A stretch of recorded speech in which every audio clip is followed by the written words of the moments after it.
Gopi Janavallabha Giri Vara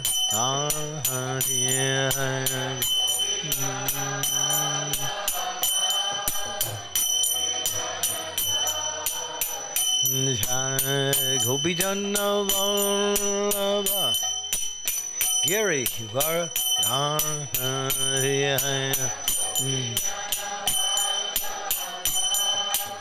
Giri Jasodanandana Raja Jananjayasa Jasodanandana Raja Jananjayasa Jamuna Tira Hevan Charyam Jamuna Tira Hevan Charyam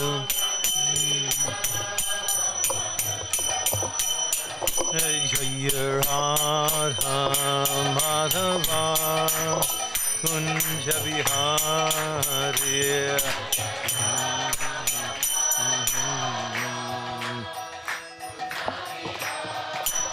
Jaya Radha Madhava Kunja Vihari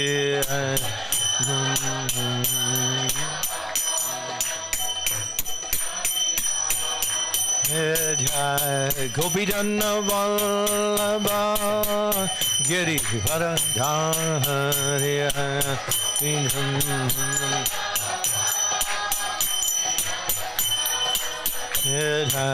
Gopi Janavallabha Giri Varadhari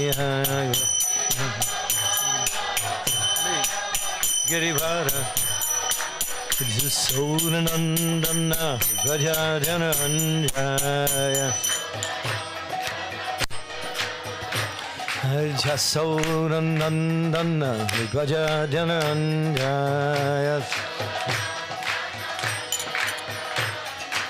Jamuna Tira Vanayayanam Jamuna Tira Vanayayanam Jaya Radha Madhava Kunja Vihari Kunja Vihari Jaya Radha Madhava Kunja Vihari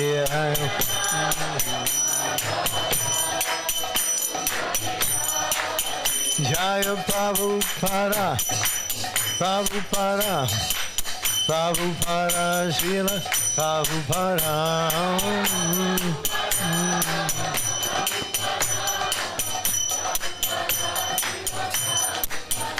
Prabhupada Prabhupada Prabhupada Jai Prabhupada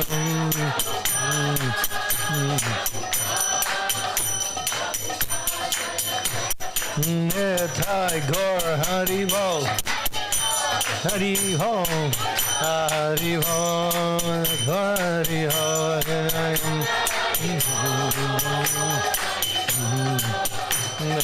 Bol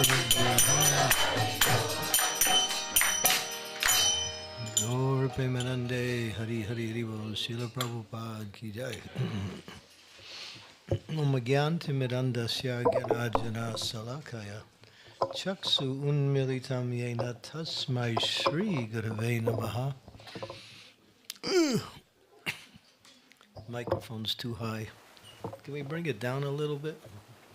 Sri Chaitanya Manobhistam Staptitam Yena Bhutale Swayam Rupa Kadam Mayam Dadati Swam Kadatikam Nama Om Vishnu Padaya Krishna Prastaya Bhutale Shrimakti Bhakti Vedanta Swami Niti Namine Namaste Saraswati Deve Gauravani Pracharine Nirvisesa Sunyavari Pastyatya Desatarine Vancha Kalpa Taruvischa Kripa Sindhu Pepacha Patitanam Pavanebhyo Vaishnavebhyo Namo Namaha Shri Krishna Chaitanya Prabhu Nityananda Shri Advaita Gadadhar Sivasadi Gaur Bhaktarinda Hare Krishna Krishna Krishna Hare Hare Hare Rama, Rama Rama, Hare Hare.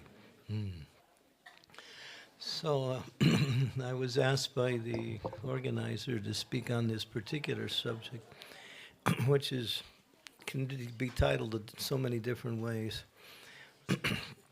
But I found that the most appropriate title is Srila Prabhupada's Unfinished Business. When Srila Prabhupada, before he came to America, he wrote one treatise called Gita Nagari. It's quite long, maybe 40 or 50 pages, describing what he wanted to do when he came to the West. And he had his plan already made before he even came to America. And he patterned his ideas after Gandhi by seeing how Gandhi did things and how he lived also. And Prabhupada came up with 4 aspects to his whole plan. And one of them, of course, he combined 2 into 1. He saw that Gandhi was, although he was a politician among saints and a saint among politicians, he was very regular in doing his worship. Wherever he was, he visited temples. Wherever he was, he did his prayer time.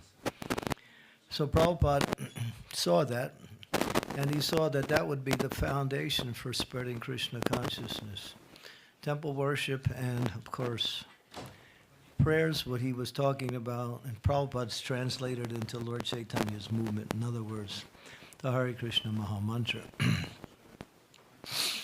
And then Prabhupada also saw how Gandhi wanted to uplift the lower class of people that were considered in that category, the Bungis, the Charmers in India, to an equal status with everyone else, simply by giving them opportunities that others had and they didn't have. But Prabhupada saw that was inefficient to really bring people up. What they needed was education. And so Prabhupada started the whole idea of teaching based on the idea of the scriptures, such as Bhagavad Gita, Srimad Bhagavatam, the 4 books that he first introduced, Nectar of Devotion, and Chaitanya Charitamrita, but at that time was simply teachings of Lord Chaitanya. And then, of course, temple worship. And then the last part, these are the 3 first parts. Holy books, holy names, 1 part.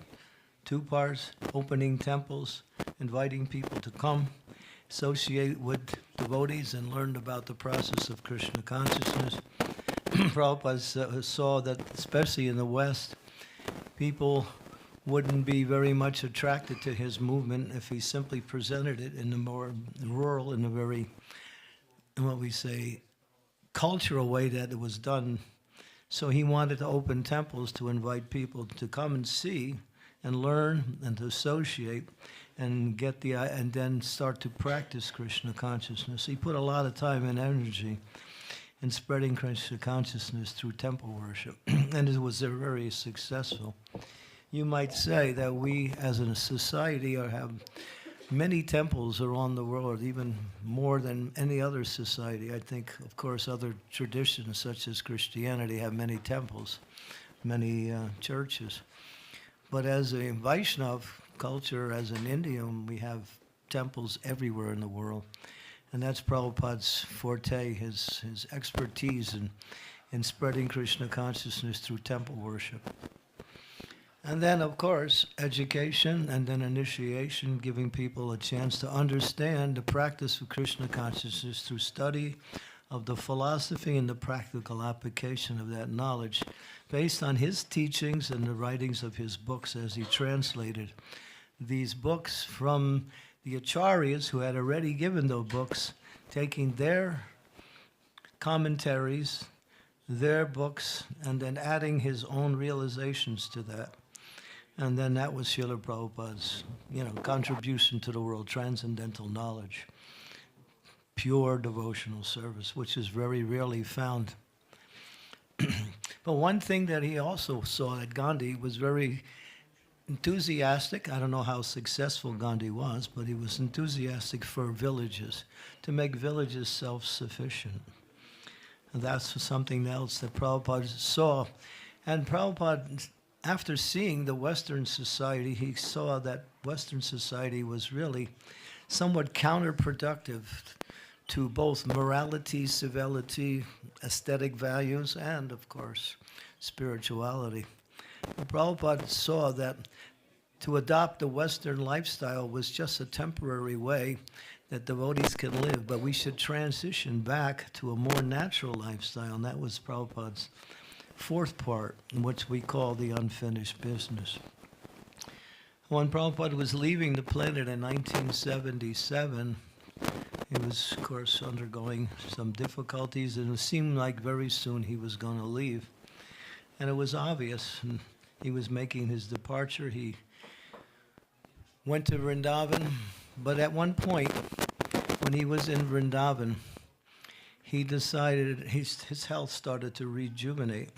So he decided to go to Gita Nagari in the United States to teach self-sufficiency, Varnashram Dharma, based on farm communities, simple living, cow protection, agriculture, as the foundation for the social environment for our society. And Prabhupada has spoken so much about that. There's hundreds, not literally, more than hundreds, thousands of statements that he made in that regard, back to the land, back to nature. Become dependent on Krishna through what Krishna has given us in a natural way, and not through this economic, social, political arrangements that are being made by the secular world. And so when Prabhupada went to London on his way back, on his way towards Gita Nagari, got quite sick in London and he couldn't go to Gita Nagari. So he was unable. He said he wanted to actually go on the land, and I said, I'm going to show you how to live off the land. I'm going to personally do it just to show you. But he wasn't able to because of his health, and he was forced to go back to India. Of course, we know that after some time he departed. But that was his unfinished business. When he was asked before he left, do you have some lamentation? In other words, some unfulfilled desire? Prabhupada said yes, and then devotees started to guess. And they said, you haven't finished Srimad Bhagavatam. Prabhupada said, no. I haven't established his Varnashram. He said 50% of my mission is still undone. And so he wanted us, as a society, to continue his legacy by going back to a more natural lifestyle. Because in 1973, he said it very emphatically, the Western society will collapse. He said it's just a matter of time. He said in 73, he said that, he said in 50 years it'll be finished. So you count 50 years, 2023. We're seeing right now quite crises in the world. There's a lot of calamity. There's cracks in the economic, social, and political arrangements in the world now. And people in many countries are scrambling, looking for alternatives or ways to fix this present situation, which is not fixable. It's going one way. So Prabhupada's idea, not only for a lifestyle, but as an opportunity to increase the quality of our spiritual practice, is to develop these farm communities and to live in that environment and depend more on Krishna's personal contributions through nature. He said 4 things. He said, grow your own food. He said, make your own cloth. Grow silk, grow cotton, then make clothes. You can do that. The ladies should learn that art, he said. He said, learn herbs and learn how to administrate those herbs for medicinal purposes. In other words, you don't need doctors. Everything is in nature. Every cure for every disease is in nature. There's one devotee who's in America. He has a whole arrangement that he goes out to the forest and he extracts all of these different herbs and different. He makes medicines from all of them, and he markets them, and he actually does it as a business. But I was with him, and he was showing me this tree can provide this for this. This prevents arthritis. This is good for blood clots. So many things, both preventative and curative medicines. So it's all there in nature. So Prabhupada also emphasized that. Learn the science of herbology and use it as a community to both keep health and to also rejuvenate health when it's needed. And the last thing he said is build your own homes. I was in New Vrindavan. I spent 20-some years in New Vrindavan. And Prabhupada came and he said, I'm going to show you the house that you should build. So he said, give me a big piece of paper and a pencil. And he sat down the leaders and he drew the house. Prabhupada personally drew this house. It was a very simple, structure. It also had a little upper place, but enough for 4 people, for a family. We called it the Prabhupada house. Unfortunately, we didn't build it. But these were things that Prabhupada had really emphasized in a more natural lifestyle that he wanted devotees to adopt. And so this is the unfinished business. And when you go deeper into it, you'll see the quality of life is enhanced by that type of lifestyle. But devotees have a hard time making the transition. Some people say, well, I'm not farmers. You don't have to be farmers. A few people can do farming, and that's always there. And then the rest can do other kinds of skills and some kinds of labor skills. And it has to be done in community. It can't be done in nuclear families. Of course, you can have nuclear families that are on the community, which makes the community a community. And everyone has their individual families. But the community becomes our family too. And that, he said, will be ideal for the practice of Krishna consciousness, living in that lifestyle. So this was Prabhupada's really pushing. And then he talked about the importance of cows. And you can read so many statements of how cows are like God's gift to human culture. What cows can provide is the most amazing. You don't even need fertilizer. All you do is put the cows on the soil, and by their hooves, they actually make the soil fertile for growing. Maybe some of you are aware of that. Cows are very beneficial. Cow dung, says in the Shastras, Lakshmi resides presently in cow dung. Take cow dung. I was in New Vrindavan. I was a cook. I was a brahmachari. I cooked on wood. I had a wood stove. So much smoke. But anyway, we didn't have any gas. We had wood. And Prabhupada said, first class cooking, cow dung. Second class, wood. Third class, gas. And then he said, fourth class, we don't want to talk about that. Electrical stoves, which are not really healthy at all. So I cooked on wood for a while, but Prabhupada said that cow dung, because you go to India, and people make cow patties, they mix it with straw, they dry it out, and they can cook with it. And the food tastes really nice. It gets a more natural flavor, and it's also much more healthier than using gas or electricity especially. Wood is good, though. And this was Prabhupada's idea for going back to a more natural lifestyle. What was I going to say? Cows, yeah. And then you can take cow dung, you can dry it out, and you can turn it, and you get a machine. There's a machine that does it. It transfers into gas, and you have methane gas, and you can also use that for heating. So cows actually can provide practically all of your needs. Of course, cows give milk. Prabhupada said milk is the miracle food for old men and babies, but he gave it to all of us. He said milk, He said the sadhus, they can live on milk. He said, keep your own cows. If you take care of cows nicely, they'll take care of you nicely. People say, well, milk is unhealthy. You hear that sometimes? Something milk is Why is it? It is unhealthy for those who kill cows. Because cows have a way to get back at you. If the cow knows she's going to be killed, she's fearful. Cows are very perceptive. If you live with cows, you can see that. Now, just to divert for a section, there's a whole program now, even in the secular world, called cow cuddling. You've heard of that? You can hug cows. And they take children who are not so balanced in their mentality or whatever problem.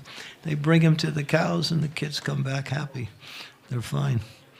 And even grown-up people who have mental problems, they spend times with cows, they become peaceful. Cows are really amazing. It's when you can see what the cow actually can provide for human culture. But people who kill cows, the cow is fearful, and she secretes this hormone into the milk, which is unhealthy for human consumption. And that's why people say milk is unhealthy. But if you take care of cows, if you give them everything to need to live happily, they provide so much. And all that they really need is some land to graze and making sure they get everything they need as far as a place to stay. When you keep cows in the barn all year, they're not happy. They want to roam around. They want to run around. Of course, sometimes in the wintertime it's difficult, but we make some adjustments for that. But cows really love to be outside. That's how they really resonate. So I was giving this lecture in America. I was in Charlotte, North Carolina. This was a couple of years ago, and I was talking about the benefits of cows. So one man, most of the congregation were Indian there, and hearing my lecture, and then one gentleman, he stood up and he said, Maharaj, we used to have a cow, and she was like part of the family. And if someone in the family got sick, the cow would know it, and she would go into the field and look for the herb that would cure that disease. They would milk that cow and give it to that person, and then they would get cured. So one person said, you tell the cow, well, this person is sick. But another person who added to it, he said, you don't even have to tell her. She knows. If you keep her in that environment where she actually feels like she's part of in other words, you take care of her in a loving way, she'll provide so many things for the human culture. If you go to our farm in Govardhan Echo Village, just north of Mumbai, you'll see some of the happiest cows ever. We have over 110 cows there, and they're all like frolicking around. And when you see when they run, their hoofs, their back legs go up in the air, that means they're happy. It's like us when we dance, dancing cows. So, yeah, cows are, and Prabhupada, do we have a Bhagavatam here? First canto? The first canto of Bhagavatam. I just want to read something just to illustrate the points I've been making. And of course, Prabhupada said, what you grow on your farms in terms of foodstuffs, he said it's 100 times more nutritious than what you actually buy in the supermarkets. Because now we see, at least in the most industrial complex cities, there is so much chemicals, pesticides, herbicides, and various types of additives to preserve the food, but actually it's unhealthy for basically for human consumption. So there's many, many purports in this first canto. I'll read one that I thought was really quite outstanding. just to kind of illustrate the points. Here it says, this is Queen Kunti. She's speaking to Krishna. Krishna is personally present.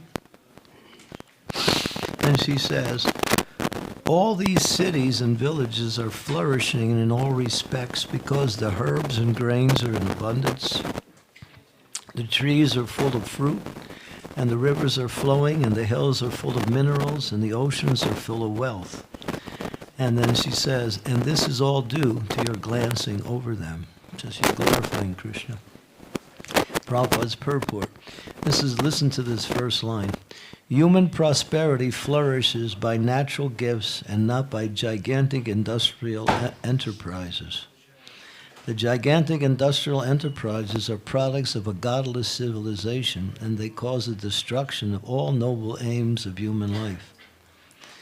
The more we go increasing such troubled industries to squeeze out vital energy for the human being, the more there will be unrest and dissatisfaction of the people in general, although a few only can live lavishly by exploitation. The natural gifts such as grains, vegetables, fruits, rivers, the hills are full of jewels and minerals, the seas full of pearls are supplied by the order of the Supreme.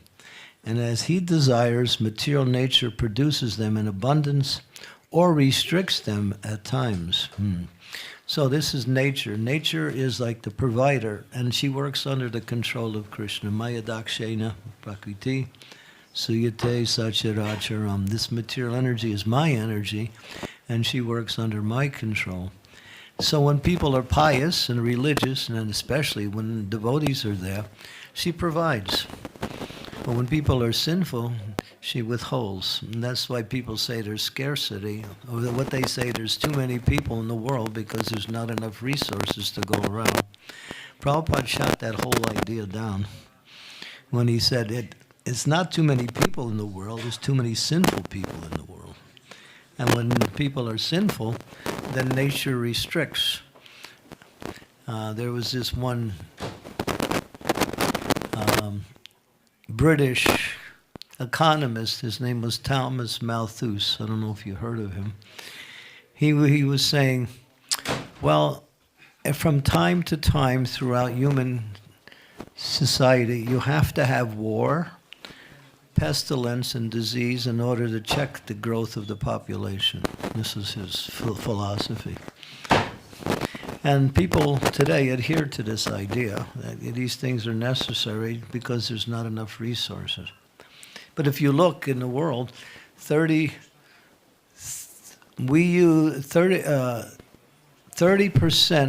of the land in the world is occupied by 90% of the population. Because everybody's crammed into cities mostly, or extended cities. And there's so much land, but nobody's using it. Prabhupada used to travel and he'd say, just see how much land it is, but it's not being taken care of. And so Prabhupada never went along with this idea that there was too many people in the world. He said, the earth can provide 10 times the amount of population, but as long as people are sinful, then things are restricted. Of course, that's also in the 4th canto when Prithu Maharaj came into power just after King Venu was overthrown, the demoniac king. The earth was withholding everything because people were sinful. And then he did pujas, and so many different pujas, and he also petitioned the earth to respond to his request to again provide all of the resources that people need. So that's mentioned in the 4th canto. So for devotees, we don't have any shortages. we just depend too much on the outside world for our needs. And I don't want to sound like a doomsday prophet because it's not my mood, but things are collapsing out there. Depends on where you are in the world. And there's really, severe cracks in the economic situation, and there's wars. There's at least 3 major wars in the world now. And they're also talking about gas shortages. You don't even need gas. You can just Wood can do the same thing. You can use wood for heating, you can use wood for cooking, you can use wood for so many things.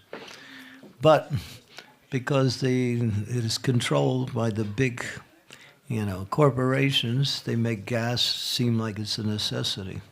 And of course, that's the way the world is running right now. But that will run out. As Prabhupada said, things will fall apart gradually. So what Prabhupada was saying is build these communities, live simply, go back to the farms, and develop Varnashram. Varnashram also is a part of that. And Prabhupada, in his lecture in 1974, he spoke with Hridayananda Maharaj and one other person. He was describing this whole thing. And he said, we want to develop Varnashram. Up before then, up until 1974, Prabhupada said, Varnashram, you can't do it. The society is too upside down. Let's just focus on chanting the holy name, spreading the glories of the Lord through that. But then Prabhupada in 74, he changed completely. He said, now we have to establish this Daivi Varnashram, not just Varnashram, spiritual Varnashram. He said, if chanting Hare Krishna is so easy, why are devotees falling down? He wanted to know why we can't keep devotees. Why? Because they're not engaged properly. They're not engaged according to their propensities, their abilities, their proclivities. Because Krishna says in the Bhagavad Gita, Chaturvarna mayasrista guna karma vibhagasya. People are born with certain tendencies. But because of Kali Yuga, all of those tendencies are covered due to the effects of this age. Therefore, another verse, Kalo Sudra Sambhava, that in this age people are considered to be Sudra. But through education, both spiritual and practical education, and Prabhupada wanted that in the form of a college called the Varnashram College. He said the leaders, especially the Brahmins, should be versed in all of the occupations of society, and they can be the teachers for the rest of the society, and they can teach the Kshatriyas how to rule, how to fight, how to take care of others. That's the business of the Kshatriyas.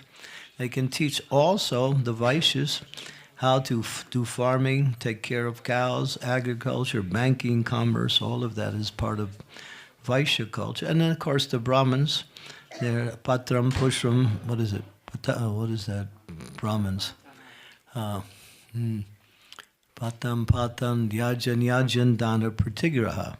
A Brahmin means knowing the philosophy, teaching the philosophy, worshipping the deity, teaching others to worship the deity, accepting charitable gifts, and also giving back charitable gifts to different situations, different groups. So this was Prabhupada's idea. He was very enthusiastic. And he was lamenting that we haven't had done that much when it was time for him to leave. In 1977, he had a special room conversation with Satyarupa Maharaj and Hari Sari, where he explained the whole thing again in practical terms. That was only a few months, no, actually it was about 8 months before Prabhupada left. So devotees are starting to do it. We're starting to wake up. But we don't want to wake up when the society is falling apart and then there's no alternative. So I would just humbly suggest, and of course, and I use that word humbly, start looking into this lifestyle. Spend some time in these communities.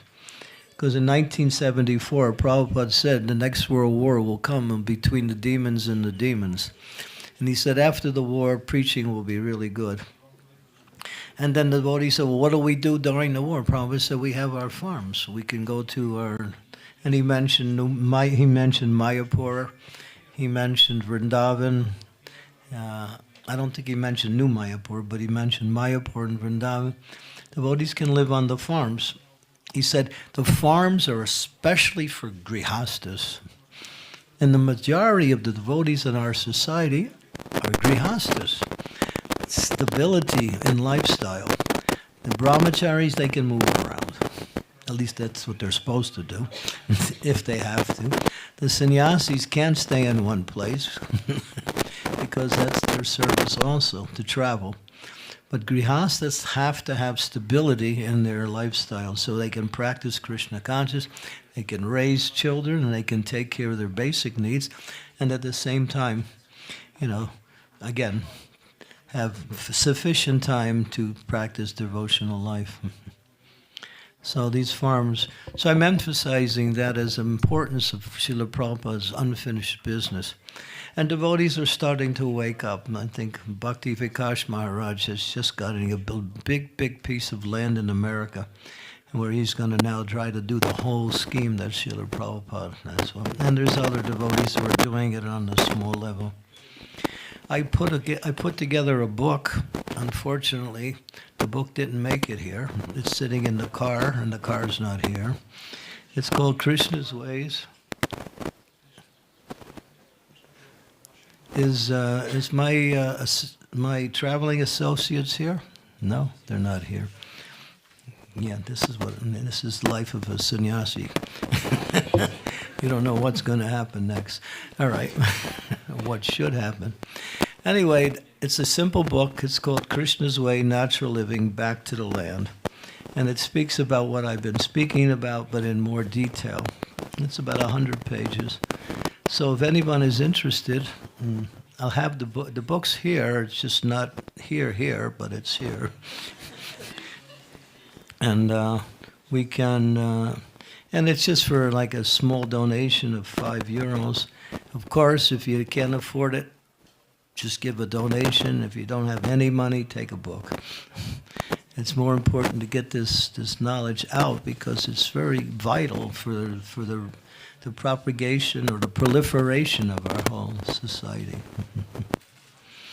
Okay, I want to say one more thing about wealth. And this is another thing that is also quite tenuous, is that today's, what we say, designated wealth is not wealth. Paper money is not wealth. It's what it is. It's paper. If the government says it's no good, you can stuff your pillow with it. You can, use it for, I don't know what else you could use. It uses to start a fire. When I was in India in 2016, 2017, Prime Minister Modi pulled back 2 of the denominations.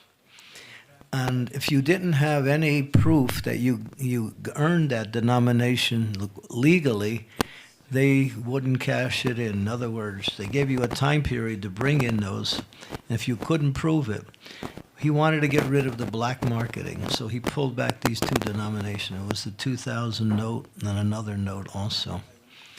And I saw it. People were burning money in the streets. It was just, they couldn't use it, just burning it. He did it again. And 3 years ago, he pulled back another denomination. Again, people were at loss.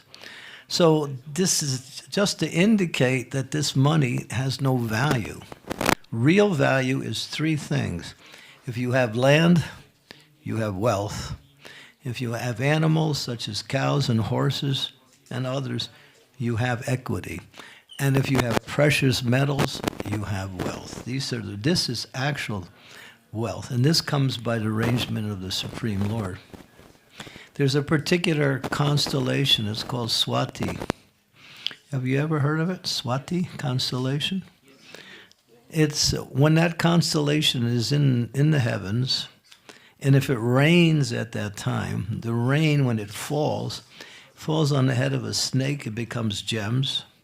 Falls on the head of an elephant, it becomes jewels. And if it falls in the ocean, it's taken by oysters, it becomes pearls.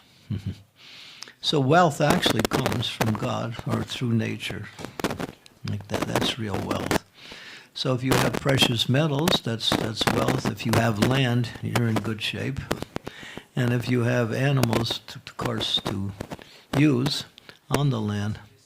But paper money, Prabhupada spoke about, he gave a whole discussion on how this paper money is just a cheating business, that's all. Right now it has value because the government says it's good. But that doesn't mean it's actual wealth. It's just some symbol of wealth in order to do business to carry on. But ultimately, you'll see people who are very wealthy, they put their money in precious metals. They buy gold, they buy silver, they buy many jewelry like that. Ladies who are born in India, right, when you get married, you get a whole bunch of jewelry as your, it's like a marriage gift. Keep it, don't sell it. It's wealth, can be used in emergencies. Of course, to decorate the wife, that's important. That's part of life. So yeah, so these are things to think about anyway.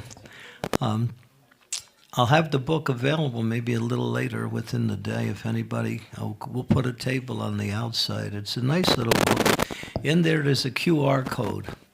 And in the QR code is Prabhupada speaking. You take your phone and you swipe the QR code and you can hear a 5-minute talk about Prabhupada. He talks about the downfall of Western civilization and the fallacy of the financial basis of life. Everything moves by money.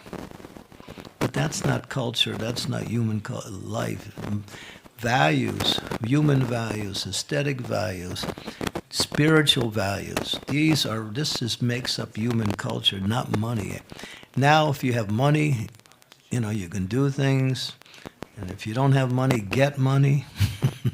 It's all about money, right? But it's not a foundation for happiness or for social and spiritual development. It's necessary as long as it's in vogue by the government. Otherwise, it's just what it is, a form of cheating. Anyway, these are some things that is a lot more to this subject matter, but I'm just trying to make the point that devotees should look, even if you don't make a transition yet, you should look into this lifestyle. Here we have an environment that is ideal for that type of lifestyle. There's cows here. I don't know the situation here, but actually there's enough land to grow. So community actually is the foundation for successful spiritual practice, because when you live in community, you don't have to work so hard. You share resources, you share talents, you share labor. Everything is shared. When devotees live in that environment, we can support it, just like when we come together in these festivals. It's so nice to be with so many devotees. Then we go back to our little nuclear world, nucleus there, and we think, okay, I got to make it again. I got to start struggling to practice Krishna consciousness, get money to live, take care of the kids, and get a job and get more. That's just like, it takes so much time and energy away from the real goal of life. Anyway, any questions, comments, anything on this related subject?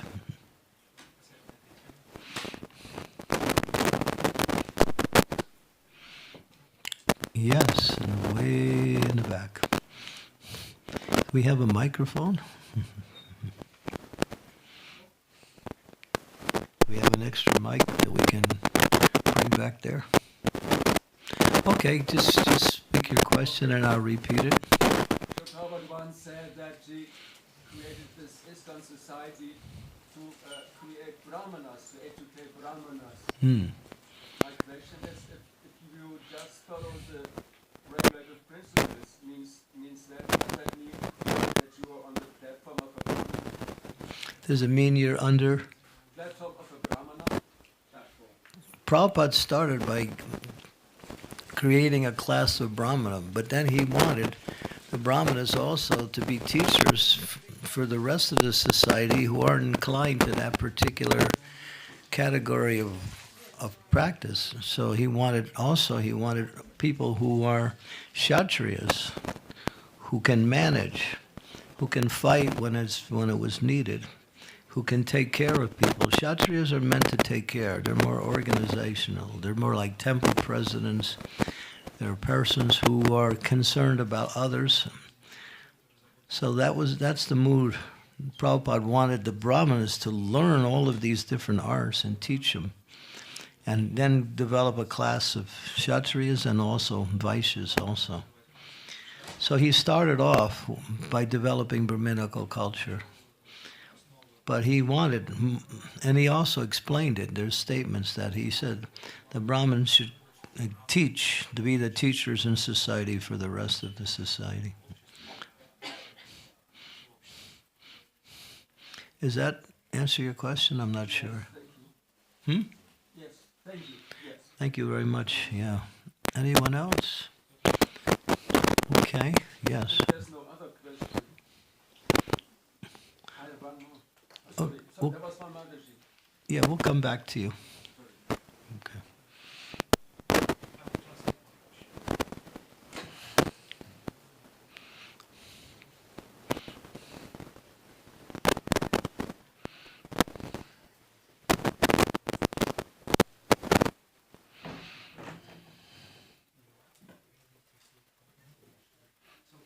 Varnashrama consists from two words, varna and ashrama. That we need to realize, understand our varna,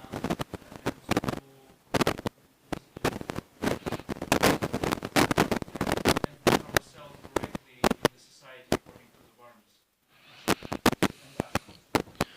Well, one can be designated either as brahmacharya or the female counterpart, brahmacharini. And then we have grihastha. Of course, we don't emphasize so much vanaprast, but now devotees are working on establishing what is vanaprast in ISKCON, which was never given much attention before. That's important. And of course, the sannyas, so that's the ashramas. So when someone comes in as new, before they can actually choose their ashram, they should be educated in the practice and in the philosophy of Krishna consciousness, and then they can move towards an ashram. Generally, the foundation is brahmacharya or brahmacharini. That means student, learning, working under the guidance of the spiritual master or the representative of the spiritual master, which means the temple authorities like that. And training how to practice Krishna consciousness like that. And then one can decide after some time,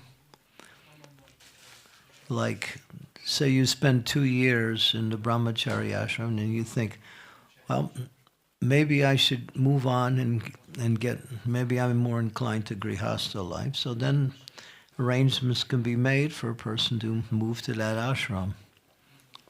And then there's books, there's trainings on how to practice both brahmachari, grihastha, and also sannyas, like that. So there's books out now, devotees are writing books. Devaki, she comes here every year practically, she didn't come this year. Her books deal with a lot with grihastha life. What is it like before, how to get married, what are some of the considerations that you need to take in before you actually decide to move into a relationship, the training, the education, the understanding, the compatibility, and then what's the other one, that would be, and of course, she's also written a book on Vanaprast now. So, devotees who are maybe 50, 60 years old, they're no longer have responsibilities with family. The children are grown up and they're on their own life. Should we stay in family life to the end of life? It's not recommended, according to Vedic culture, that one should retire from that and move into a less, what we say, what's the word? In other words, to more or less focus more on your spiritual life instead of on your griha, and moving like that. Women should go to holy places and live in holy places, worship the deity there. If they stay there the rest of their life, they leave their body there and they can go back home, back to Godhead. For men, they can travel, or they can also go to holy places, and then some of them can also take the renounced order of life. That's according to the Vedic scheme, like that. So these are some points, anyway, on Varna and Ashram. And people have certain proclivities, certain talents, abilities that are innate in their existence. And what the Varnashram College is to bring that out through education, through evaluation, and then through activity, to engage people accordingly. When you're working according to your nature, serving according to your nature, you can do wonderful service and you're happy. You become very creative and you can offer so much wonderful service in that way. When Prabhupada started the society, he was just trying to get things done and build his society. So he just put devotees in different places out of needs. But we saw it was emergency. Prabhupada knew he didn't have much time. And so he was using whatever he could to build his society. But later on he saw the need for engaging people according to their, and that will stabilize the society also. Because we've lost so many devotees because they're not engaged properly. Not because they're not chanting Hare Krishna, but not because they're not engaged properly.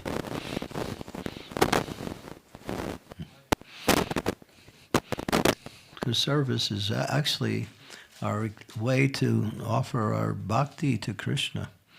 Chanting is there, but chanting is the foundation by which everything else builds. Yes. Can you elaborate on that last point? Why would the lack of, because we sometimes hear that, doing the needful, so why would the lack of engagement according to people's propensities, why would that make them more prone to want to stay? They're just not, idle mind is a devil workshop. You can say that. That's an extreme statement, but what I'm saying is, when you have your service and you're absorbed in your service, you're happy. You can also contribute, and you're feeling Krishna's mercy. Devotees you might say, well, I can do any service. Yes, if you're a pure devotee, you can do any service anywhere. But that's to assume everyone's a pure devotee. It would be a wrong assumption. So in order to situate one nicely where they can contribute something according to their abilities, the qualities, like that. Just like, I don't want to say this, I use this as an example. I know one temple, they have some pujaris there, and the pujaris are supposed to be Brahmins, but most of them are Kshatriyas, and they argue over how things go on. Kshatriyas have to be in control. They need their little environment to control. That's their nature. And so when you put a bunch of them together, they can't decide on what to do because they all want to be in control. I've seen it so many times. Yeah? I won't say where it was anyway, because maybe some of you are from that area. But anyway, so yeah. Chaturvarna, Krishna says, I created these 4 types of human beings. It's there. It's in what is called, it's called swadharma, your material tendencies. Mm-hmm.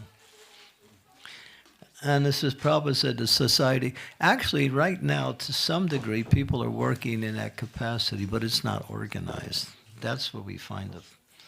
And when it's organized, then each of the varnas contribute to the whole, and everything works in a symmetrical way. Everyone is working together. Now, some people are actually in their nature, but it's not being done in an organized way. Yeah, you see the point? Yeah. Thank you. Would you like to continue with your second question?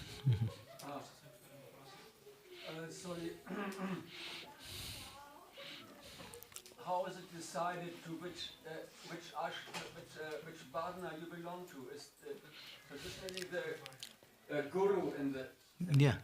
Well, there's a state. the guru and the gurukul, he decides which Yeah. nature the child has, Yeah. and gets the Yeah. accordingly educates. There's a statement in the first canto, the Bhagavatam. It says that it is the duty of the spiritual master to observe their disciple and to engage that disciple accordingly. That Prabhupada writes that. But then he said we set up this Varnashram college where it's not only education, it's evaluation also. And based on the evaluation, then people were asked to serve in that way. For instance, I'll give you an example of what is not. When Prabhupada was listening to one Gurukul teacher talking about he was the head of one Gurukul, I think it was in India, might have been in Hyderabad. He said, there's one boy in the whole class, he can't learn, and all he does is make trouble for the rest of the class. He disturbs the class. Prabhupada said he's not inclined to education. He's not, so don't try to force it. Just give him some activity, put him on the farm and let him work that way. So you'll see, there's people's propensities sometimes come out, especially when they're young. That's when you see it.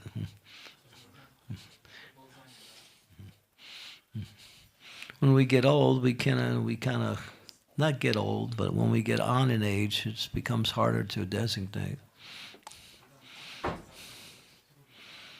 Any other comments or questions? Yes, Mataji.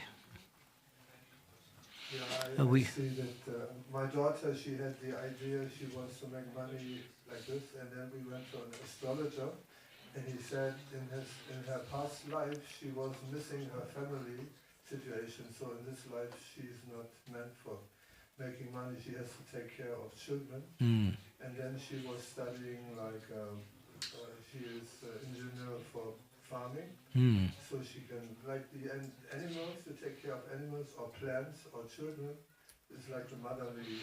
Yeah, that's her nature.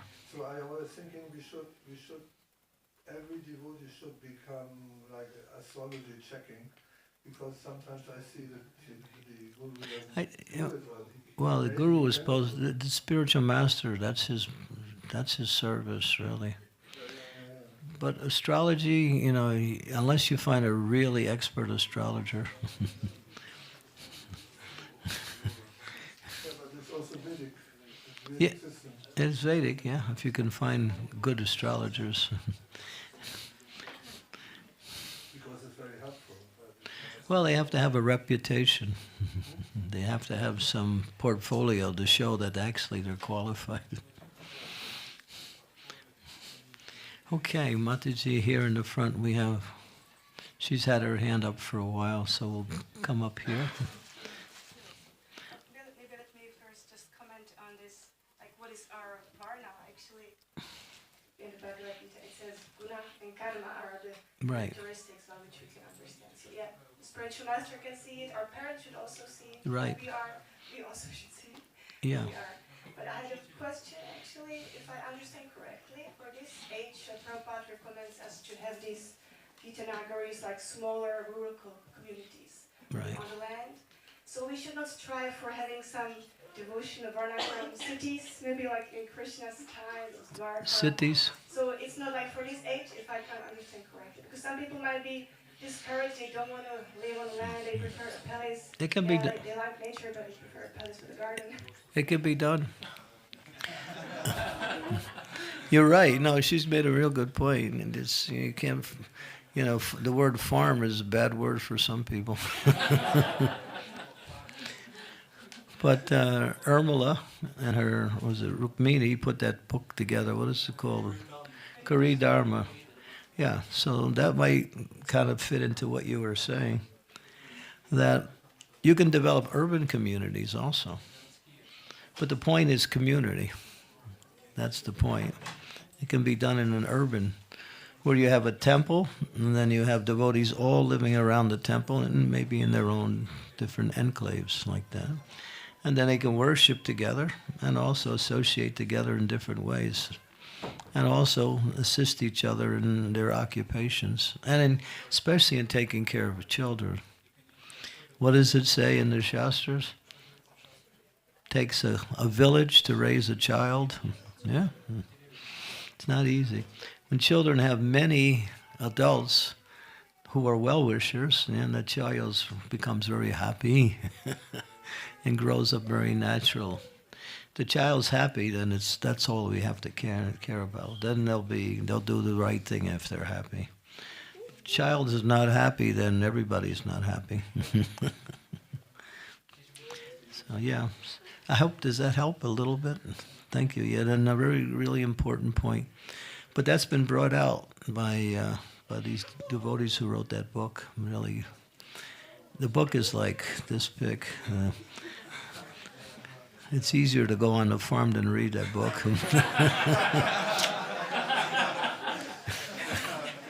I tried reading it twice. I got so far and then something happened.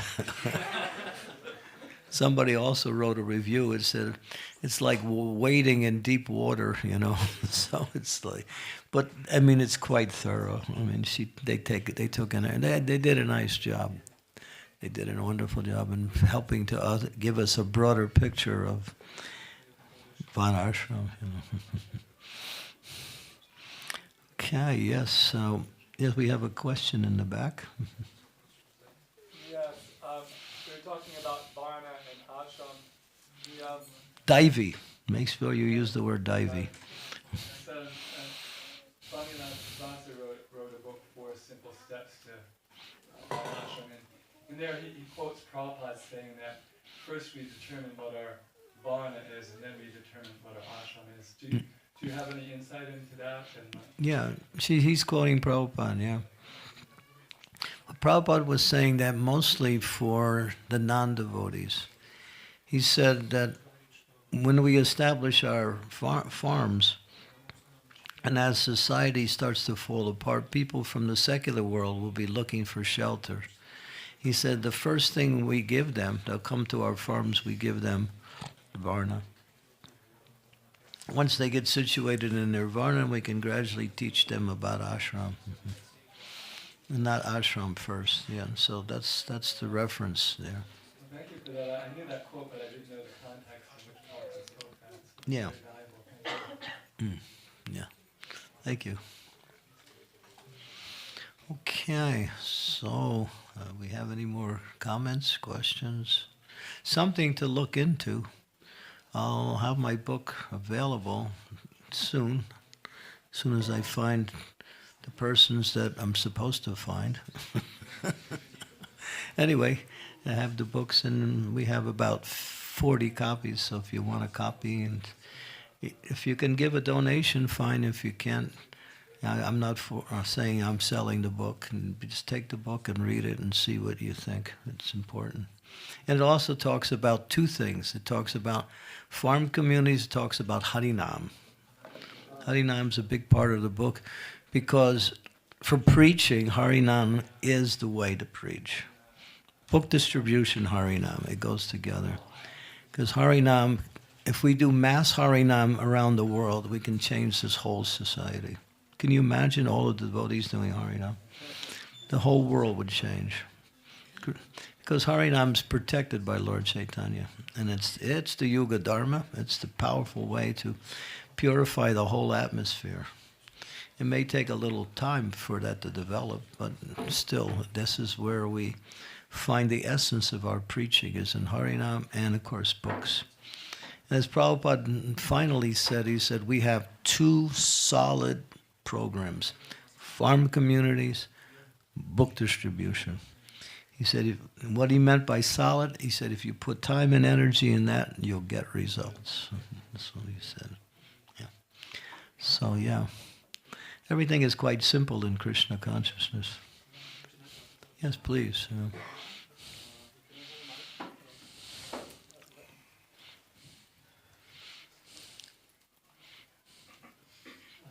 you for your lecture, Maharaj. I have a question. I think that most devotees are aware of what you said now, but I think that also it's not very easy, especially for Grihastas, to make Transition.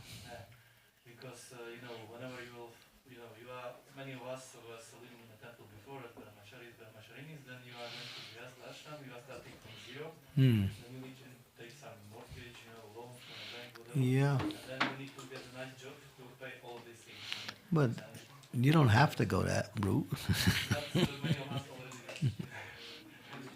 Now we are somehow very heavily bound, to this circle, this Western civilization. So, in my case, when I had the opportunity, I bought some land, of course, and we are living in some nature. But we don't have so many opportunities to. You have to invite more devotees. Yeah. Devotees make the difference. And I had some idea, for example, I don't know if it is possible to do it now here, for example, in this community or not, but maybe in such a case like we are now, I think a lot of us in this case, maybe we have money now because we are earning money because we have jobs. So maybe now in this point we can perhaps support the communities like here. Yeah.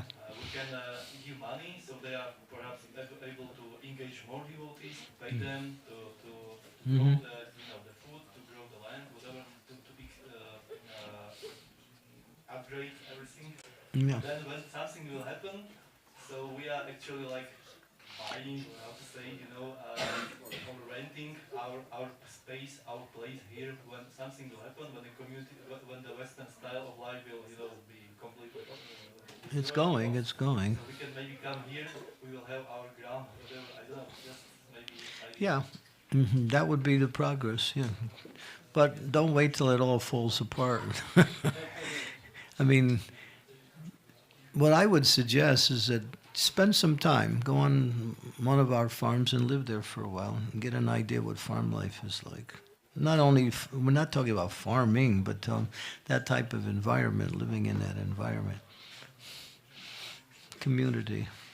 We don't need all of the, as Prabhupada said, human prosperity flourishes by natural gifts and not by gigantic industrial enterprises. It's just polluting the whole. There's so much pollution, so much noise, so much food is. I mean, I could sit here and scare you with a lot of statistics, but I'm not going to do that because I do research on what's going on in the secular world just to see, and it's really, really horrible. Some of the things that are going on. Crime, and when things start falling apart, crime is going to go wild. Just like in London now, things are breaking down now. Do you know 700 people a day lose their cell phones in London to thieves? They ride on these bicycles, little motorbikes, and they see people on their phone and they grab it and they keep going. Between 700 and 800 a day. This is the statistic. Crime is going out of hand in London, and the police can't do much because they report it to the police, and the police say, all right, we'll make a record of it, and that's it. It's like that. Yeah? You heard about that statistic? Yeah. So social unrest will come with economic collapse, and then it becomes chaotic.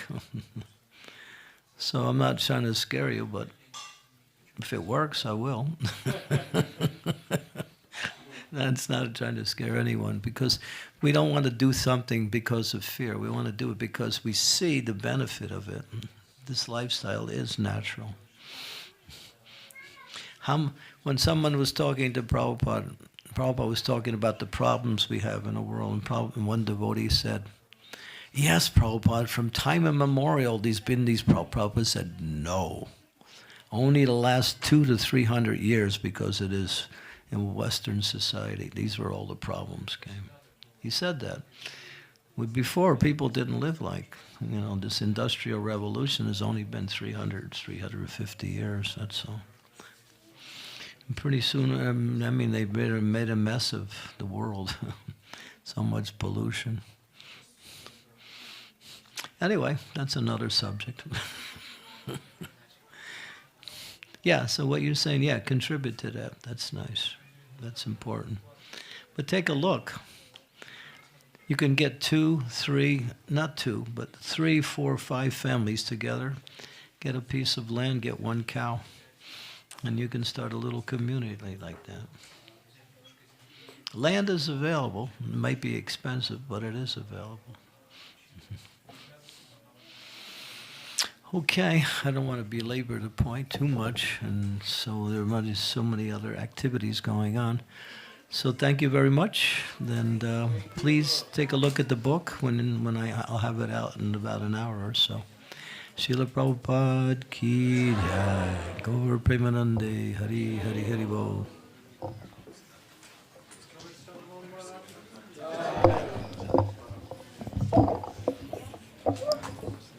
Hare Krishna. So, parallel to that, Damodar Prabhu from Chapati started a devotee care seminar in the tent. In the tent outside, whoever is interested, Damodar Prabhu comes here every year and gives a seminar about devotee care. It's for everyone. It's a very interesting and important topic. We do join. No, it's not. They just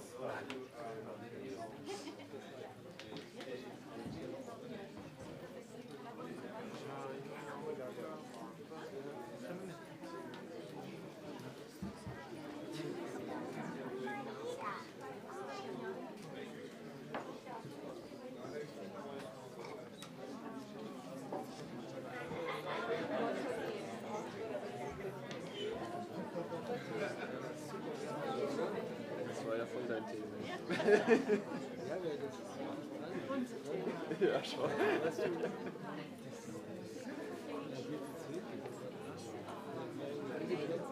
Diese Statistik da, diese verschiedenen Kategorien, Handysanfrage, geklaut, London, das Motorrad vorbei und nehmen wir den Handy. Das ist Wahnsinn.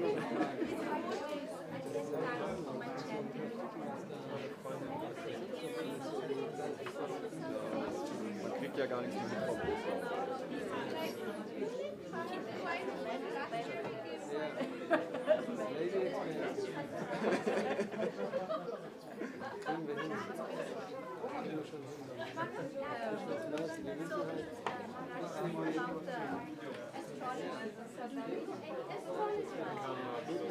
Wollen und das ist leicht